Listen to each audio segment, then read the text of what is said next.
और वहीं तेल अवीव के ऊपर मिसाइलों की भिड़ंत की हैरान कर देने वाली तस्वीरें सामने आई। ईरानी मिसाइल पर दरअसल इजरायली डिफेंस फोर्सेस ने पलटवार किया और ईरानी मिसाइल से भिड़ी इंटरसेप्टर मिसाइल, ये देखिए आसमान में दिखा आईडीएफ का जवाबी एक्शन। एक तरफ ईरान की मिसाइल और दूसरी तरफ इजरायली डिफेंस फोर्सेस का इंटरसेप्टर।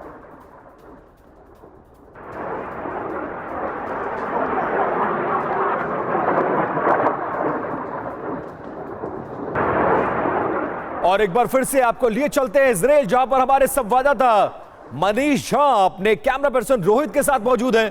मनीष, ये तीसरा दिन है आपका तेल अवीव में, लगातार हमले किए जा रहे हैं और पूरा इजराइल का कोई शायद ऐसा शहर नहीं है जो ईरान के हमले से थर्राया ना हो, लेकिन जो तस्वीरें आ रही हैं वार पलटवार जारी है और कोई भी 19 पड़ता हुआ नजर नहीं आ रहा इस युद्ध में। आप ग्राउंड पर मौजूद हैं, क्या नजर आ रहा है, क्या लग रहा है वहां से? बिल्कुल विपिन, मैं आपको बताऊं कि पिछले कई घंटे में तो खुद ऐसा लगता था जैसे ठीक मेरे सर के ऊपर में मिसाइलें आपस में टकरा रही है, यानी ईरान की मिसाइल और उसको इंटरसेप्ट करती हुई इजराइल के एयर डिफेंस की मिसाइल। और मान लीजिए कि इंटरसेप्ट हो भी जाता है तो किसी को नहीं पता, कोई गारंटी नहीं कि उसका डेब्रिस, उसका मलबा कहाँ आकर गिरेगा और कितनी तबाही होकर गुजरेगा। वैसे भी जब ईरान की तरफ से क्लस्टर बम वाले मिसाइल भी भेजे जा रहे हैं, आप सोचिए 12-12 फीट लंबे मिसाइल और उसमें 1000 किलो एक्सप्लोसिव वाला वॉरहेड, तो वैसी स्थिति में ये खतरा बहुत बड़ा है। और ऐसे भी हालात में जबकि इजराइल के पास बेहतरीन एयर डिफेंस सिस्टम है, तब भी 10%, 15%, 20%, यानी 10 में कम से कम 1 या 2 मिसाइल डायरेक्ट हिट करती है और उसकी तबाही हम अलग अलग जगह से दिखा भी रहे हैं। तो जंग चल रही है, जंग के दायरे में इजराइल में भी जो लोग हैं, लगभग 1 करोड़ लोग, जैसे ही सायरन बजता है वो तुरंत ही अपने बंकर में शिफ्ट हो जाते हैं। तो तबाही यहाँ भी हो रही है, हाँ, लेकिन बस अंतर यही है कि यहाँ पे लोगों की जानें उतनी ज़्यादा नहीं जा रही। उसका कारण बस यही है कि वो लोग बहुत ही तरीके से जैसे ही सूचना मिलती है बंकर में चले जाते हैं। बल्कि कल मैं जहाँ से रिपोर्टिंग कर रहा था, मुझे याद है कि मैं एक व्यक्ति से मिला, वो, उनकी पत्नी, उनके दोनों बच्चे बस से नीचे बंकर में जाकर छुपे और उनके घर के ऊपर आकर मिसाइल गिरा, पूरा घर जलकर स्वाहा हो गया था, लेकिन वो सब बच गए थे।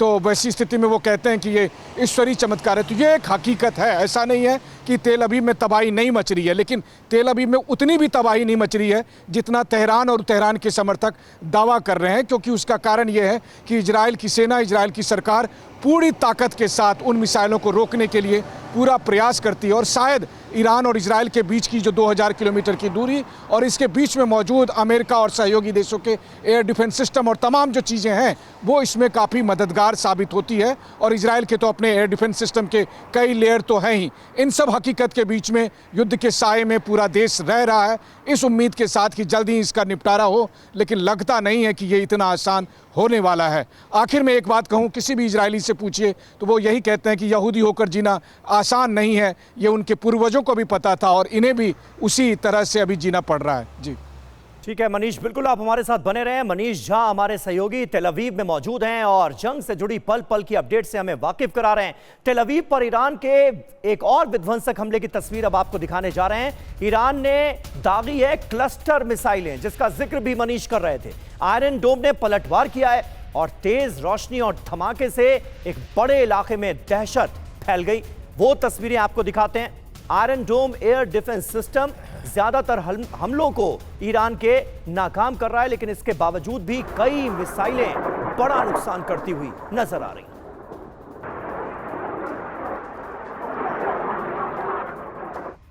और देखिए खबर यह कि ईरानी मिसाइलों के खिलाफ जवाबी कार्रवाई की जा रही है। मिसाइलों और इंटरसेप्टर की आसमान में भिड़ंत हुई है।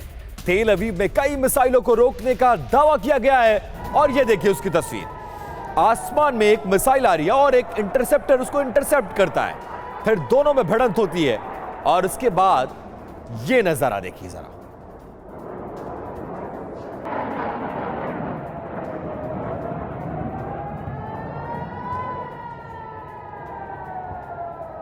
ये वो वार पलटवार है जिसका जिक्र हम लगातार कर रहे हैं। इजराइल अगर हमला कर रहा है तो ईरान भी पलटवार कर रहा है, लेकिन Israel round the clock 365 days कई सालों से युद्ध के मोड में रहता है और शायद यही वजह है कि यह कवच उसका काम कर रहा है।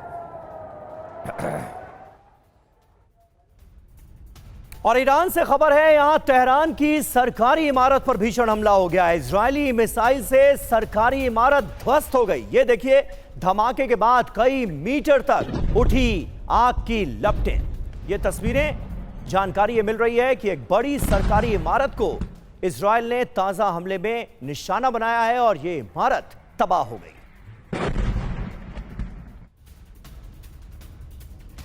अब देखिए, हॉर्मुज़ स्ट्रेट पूरी तरह से बंद है। ईरान ने धमकी दे दी है कि अगर हॉर्मुज़ स्ट्रेट से कोई भी गुजरा, कोई भी जहाज गुजरने की हिम्मत भी किया तो उसे तबाह कर दिया जाएगा। हॉर्मुज़ स्ट्रेट के ब्लॉक होने से पूरी दुनिया में तेल और गैस के दाम बढ़ रहे हैं।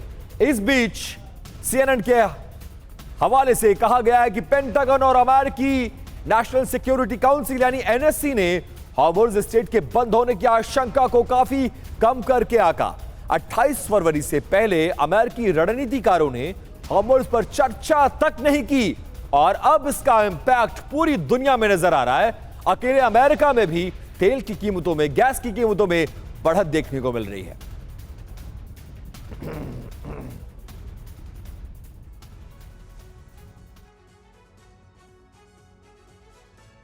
तो देखिए, हॉर्मुज़ स्ट्रेट पर कैसे हारा अमेरिका, आपको बताते हैं। अमेरिका ने हॉर्मुज़ स्ट्रेट बंद करने की आशंका को कम आंका।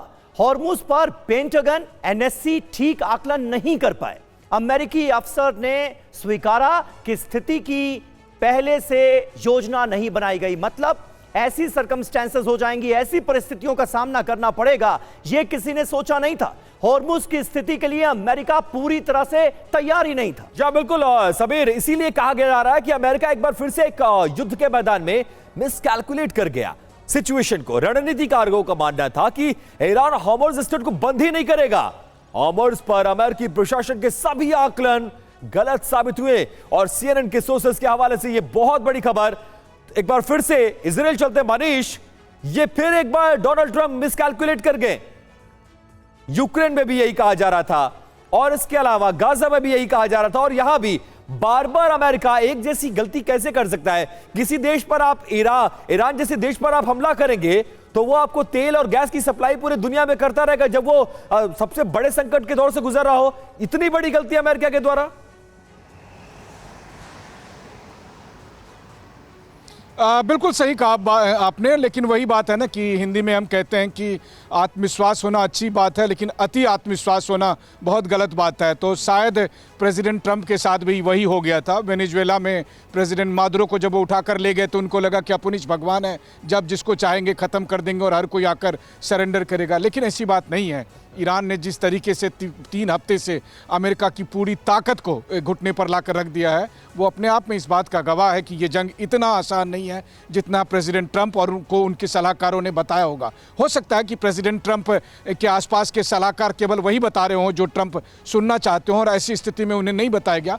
वरना बच्चा जो जियोपॉलिटिक्स को समझता है वो इस बात को जानता था कि जब ईरान पर हमले होंगे तो ईरान सबसे पहले क्या करेगा। ईरान सबसे पहले कोशिश करेगा कि हॉर्मुज़ स्ट्रेट पर अपना कंट्रोल करे, क्योंकि वो जानता है कि ताकत का मुकाबला नहीं है अमेरिका और ईरान के बीच में। ऐसे में वो एसिमेट्रिक वॉर को आगे बढ़ाएगा और एसिमेट्रिक वॉर के तहत वो हॉर्मुज़ स्ट्रेट पर अपना कंट्रोल करेगा और दूसरा कि खाड़ी देशों पर हमला करेगा ताकि खाड़ी देश का दबाव अमेरिका पर हो। तो ये युद्ध की वो रणनीति थी जो एक ओपन सीक्रेट था, लेकिन पता नहीं व्हाइट हाउस के उस इमरजेंसी वॉर रूम में बैठकर ट्रंप को उनके सलाहकारों ने ये सारी बातें क्यों नहीं बताई। बिल्कुल सही बात है। आज अगर दुनिया के कोने कोने में बताने के लिए परेशान है, काफी नजर आ रहा है कि अमेरिका ये मान रहा है कि अकेले तो नहीं हो पाएगा हॉर्मुज़ स्ट्रेट में। इसी वजह से चाहे जापान हो, ब्रिटेन हो और यहां तक कि चीन हो, इन तमाम देशों से अब डोनाल्ड ट्रंप हॉर्मुज़ स्ट्रेट को लेकर मदद मांगते हुए नजर आ रहे हैं। कह रहे हैं कि अपने अपने युद्धपोत आप सभी को भेजने होंगे। फिलहाल मनीष, बहुत बहुत शुक्रिया आपका हमारे साथ जुड़ने के लिए और तेल अवीव से सीधे ये अहम जानकारियां हम तक पहुंचाने के लिए। वॉर जोन में मौजूद हैं मनीष झा और TV9 भारतवर्ष की टीम। इराक के इरबिल में भी ईरान का हमला हुआ है। ईरान के हमलों से कई ऑयल रिफाइनरीज दहल गई। हमले के बाद एक बड़ा इलाका आग की चपेट में आ गया। तस्वीरें आपको दिखाएंगे। इराक के इरबिल को लगातार ईरान की तरफ से निशाना बनाया जा रहा है। एक और हमला हुआ है ऑयल रिफाइनरी को निशाना बनाकर, ये ताजा अटैक। और देखिए, इजराइल पर ईरान ने ताबड़तोड़ हमला बोला है। तेल अवीव में दिखी है एयर डिफेंस सिस्टम का एक्शन वहां पर शुरू हो गया है। ईरानी हमले का आईडीएफ ने मुंहतोड़ जवाब दिया है और वो दोनों तस्वीर ये देखिए, आसमान में कैसे दो ताकतवर मुल्कों की भिड़ंत है।